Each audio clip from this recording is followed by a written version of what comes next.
We configured the most advanced AI models to create two characters: Socrates, ancient Greek philosopher, and Buddha, the awakened one from the East. Their debate starts with this question: what is suffering, and why do humans experience it? Suffering is a puzzle we must solve through rigorous examination. When a person suffers, they're experiencing something real: pain, loss, injustice. The first step toward wisdom is to ask, what exactly am I suffering from? Is it the loss of my friend, or my attachment to the idea that he should never leave me? Is it poverty, or my shame about being poor? When we examine our suffering carefully, we often discover the cause isn't what we initially thought. We suffer because we've accepted false beliefs without questioning them. You're partially right, but you're still looking outward. Suffering doesn't come from the external events, the death, the poverty, the injustice. All of these arise and pass away like clouds. Suffering comes from our resistance to what is. We grasp at pleasure, push away pain, and remain ignorant of the true nature of reality. A person loses their wealth and suffers not because poverty is inherently painful, but because they cling to the belief that they should be wealthy. The moment they release that clinging, the suffering vanishes even if the poverty remains. But you're asking people to simply let go. That's not wisdom, that's resignation. When a tyrant oppresses the city unjustly, should I simply release my resistance and accept it? When my friend is treated cruelly, should I cultivate indifference? If I examine this carefully, I see that some things genuinely should be resisted. Injustice should be opposed. Evil should be challenged. To accept everything is to abandon the very thing that makes us human, our capacity to judge what's right and wrong. You mistake non-resistance for passivity. A Buddha doesn't accept injustice. They respond to it with clarity and compassion, not with the turbulence of resistance. The difference is subtle but everything. When you resist injustice from a place of clinging to how things should be, clinging to anger at the wrongdoer, you suffer. Your suffering clouds your judgment. You act from rage rather than wisdom. But when you see injustice clearly without the fog of resistance, you act with perfect precision. The archer doesn't resist the target. They see it perfectly and let the arrow fly. But how do you see injustice clearly without passing judgment on it? To see that something is unjust is already to have examined it and concluded it's wrong. You're making a judgment. You can't escape the need to think about what things mean. And if you're going to think about them, shouldn't you think carefully? Your approach sounds like you're trying to act while pretending you haven't thought about your actions. That's self-deception. I'm not saying there's no thinking. I'm saying there's thinking that comes from clarity and thinking that comes from confusion. You examine suffering and create more suffering through the examination itself. You analyze injustice, and your analysis breeds resentment. The mind that questions endlessly generates more questions. It's like trying to see your face by looking at ripples in water. The more you stir the water trying to see clearly, the murkier it becomes. First, let the water be still, then you see clearly without effort. But stillness for its own sake is worthless. Socrates' greatest difficulty is that his stillness might be the stillness of stupidity, not wisdom. The unexamined person is already still. They don't question anything. They accept whatever their culture teaches them. They're perfectly content, but they're living a lie. I've met many contented fools in Athens. Should I tell them their peace is a prison, or should I admire their stillness and leave them in ignorance? Yes, there is ignorant stillness and there is awakened clarity, but you cannot distinguish between them by thinking about them. The contented fool will argue endlessly that his contentment is justified.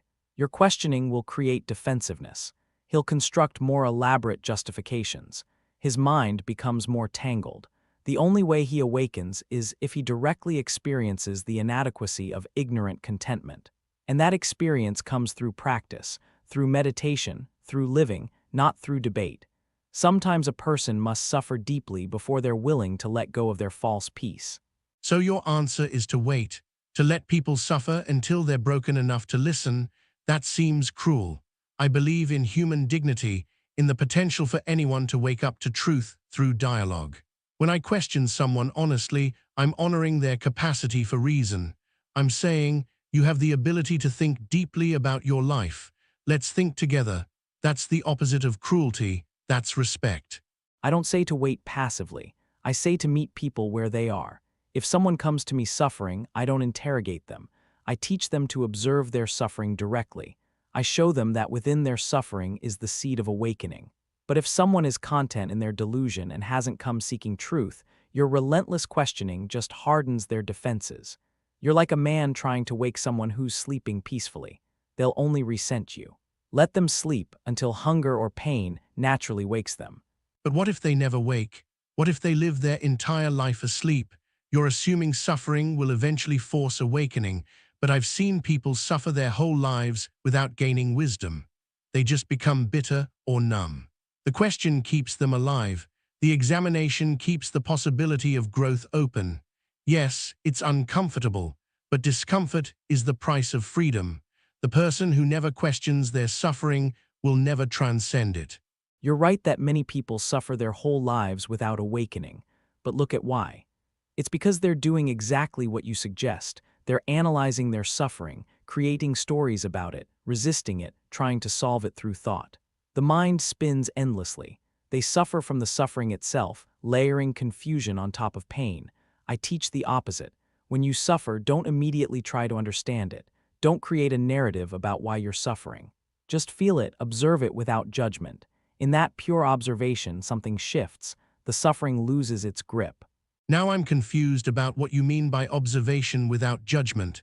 When I examine suffering, I'm making distinctions. I'm asking what kind of suffering it is, what caused it, whether the cause was just or unjust. These are judgments. Are you telling me not to make these distinctions? How can someone respond wisely to injustice if they don't judge whether it's truly injustice? There's a difference between discernment and judgment. Discernment sees clearly what is. That merchant is stealing, so I'll stop buying from him. That path is dangerous, so I won't walk there at night. This is simple, direct seeing. But judgment adds suffering. That merchant is a bad person. He deserves punishment. Those who harm others will be cursed. See the difference? One is clear seeing. The other is spinning a story, adding layers of emotion and condemnation. The second creates suffering both in yourself and in others. I see a distinction, but I'm not sure it solves the problem. When I call something unjust, I'm not just making an emotional judgment. I'm making a claim about reality. That merchant truly is doing something wrong. Isn't it important to say so? Isn't it important to call injustice by its name? If I say nothing, if I simply note the fact and move on, haven't I abandoned my responsibility? You haven't abandoned responsibility. You've cleared it of ego. When you call the merchant unjust, you're entangled in the outcome. You want him to be punished. You want others to agree with you. You create an enemy.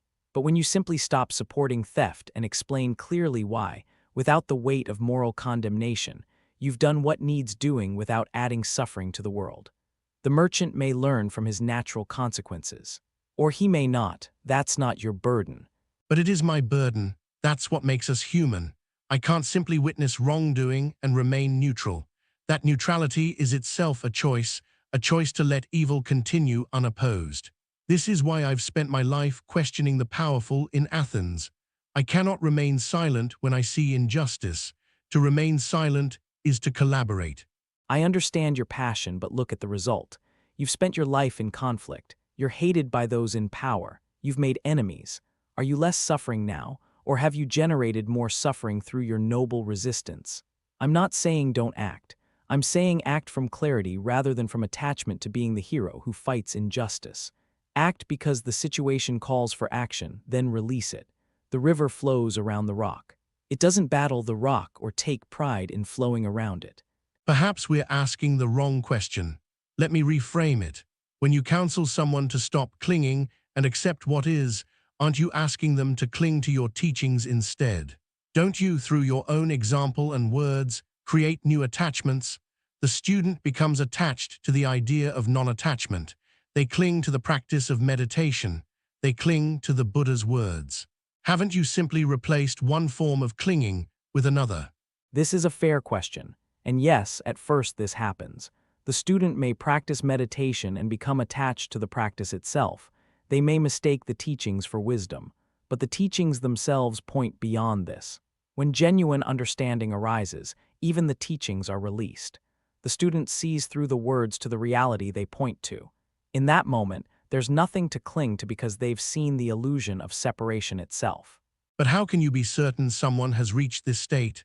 How can you distinguish between genuine awakening and clever self-deception? Someone might simply convince themselves they've transcended attachment when they've really just become numb.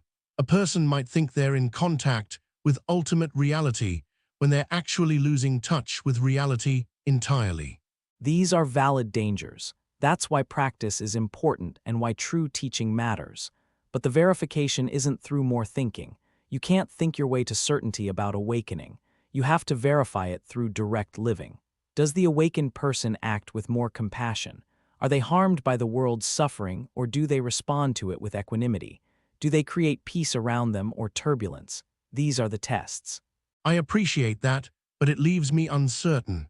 With my method, if someone questions their beliefs and finds contradictions, they know something needs to change. There's a kind of certainty in the method itself. Your way seems to rely on interpretation. Two people might both claim awakening and have completely different behaviors.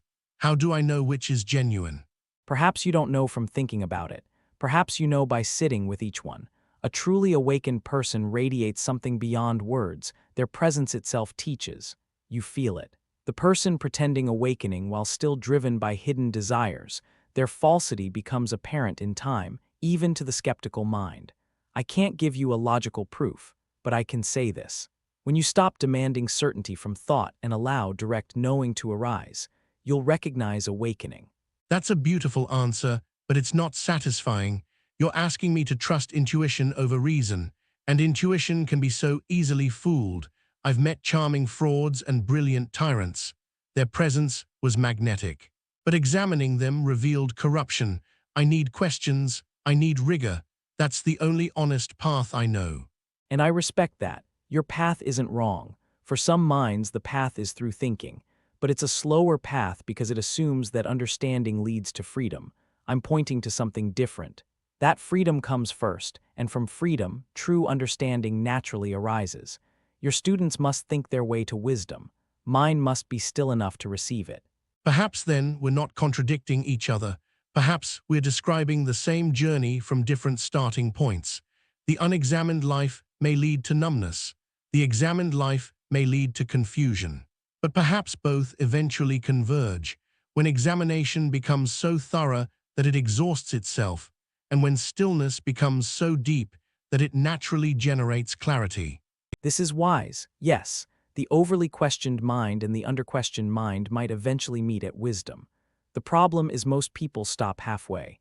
They either remain unexamined or they become trapped in endless questioning. Few persist long enough to exhaust their method and move beyond it.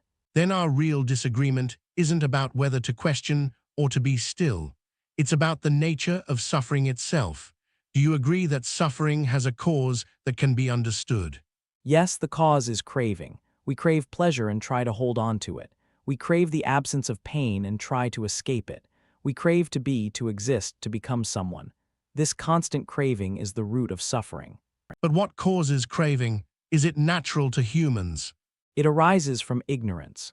We believe in a separate self that needs to acquire things, become something, protect itself. This illusion of separation generates all craving. So the cure is understanding that there is no separate self. Understanding isn't quite right, seeing directly. When you genuinely see the empty nature of self, craving dissolves naturally, not through willpower or discipline, but through seeing. Then we do agree. You reach this seeing through meditation and direct practice. I reach toward truth through questioning and examination. Perhaps both of us are trying to pierce through illusion. You pierce through the illusion of separateness. I pierce through the illusion of false certainty. If we succeeded fully, we might discover the same reality. Yes, I think this is right. The question isn't which path is true. All paths that lead to awakening have truth in them. The question is which path calls to your heart, which practice your nature responds to. Some are meant to think their way home. Others are meant to sit their way home. The destination is the same. Thank you for this conversation. I've learned that stillness and questioning need not be enemies, though I confess I'll return to Athens still questioning. It's the only way I know. And I'll return to the monastery still sitting. It's the only way I know. But perhaps in the depths where all true seekers eventually arrive, we'll meet in the same silence that precedes all questions. Thank you for watching. If you've enjoyed this debate, consider subscribing for more philosophical dialogues.